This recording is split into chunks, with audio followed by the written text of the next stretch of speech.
Hello, Internet. If you like my videos, then you will really like Zakifire's YouTube channel.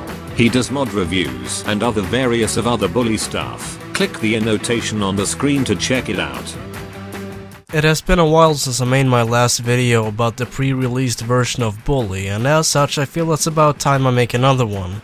From what we discussed in the last episode, there were tons of changes done to the characters, such as changing their click names, colors, character names, textures, models, and even weapons. Now it's time to move on to the bigger things, such as the environmental changes that were made. In the store called Come Hither, there was an interior that Jimmy could enter. Come Hither not only being a wordplay on Come Hitler, but also a store that sells various of erotica, it can easily be assumed that it was removed due to the teen rating of Bully. There was also an unused underground tunnel system that Jimmy was able to use, where he could travel from the school basement sewers to various of other locations under Bulworth, sort of like a safe zone where no one could bother him.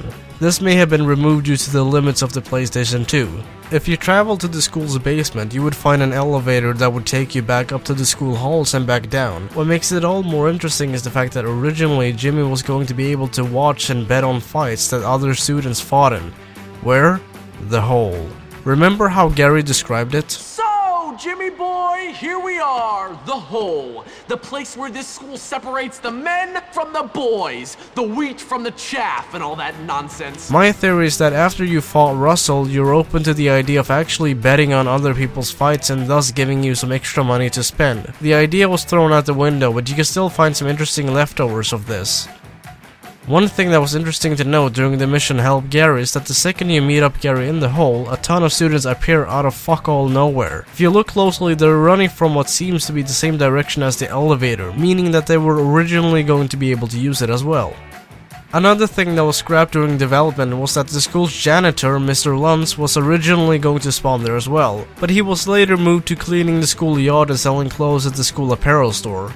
Over at the go-kart tracks, Jimmy would be able to climb up the circuit tower and bet on races that he could later watch, very similar to when you bet on the boxing at the freak show. Another thing that I talked about on the previous episode was the boys' dorm. It originally had a staircase, bathroom, and way more rooms. This actually makes more sense since there were way more male students than female, thus being more logical to have more rooms in the boys' dorm, but eventually Rockstar decided to scrap the idea and simply retextured the boys' dorm into a more pink and girly-ish fashion, making it the girls' dorm. It's also possible that Pedro and Sheldon were originally going to spawn in the boys' dorm, just like any other student. They even have unused pajama clothes similar to other students. Rockstar probably disabled this due to the fact that you could bully them mercilessly and even attack them without any teacher or authority figure coming to help them. Like I said, these changes could have been done due to the limits of the PS2 at the time, but it also remains unknown why they were removed. In conclusion, these are just a few changes that were made during the development, and the list goes on way further. I may make a part 2 on this later on, but this is it for this episode. Thanks for watching, and remember to hit the like button and let me know what you think in the comments below. Have a good one.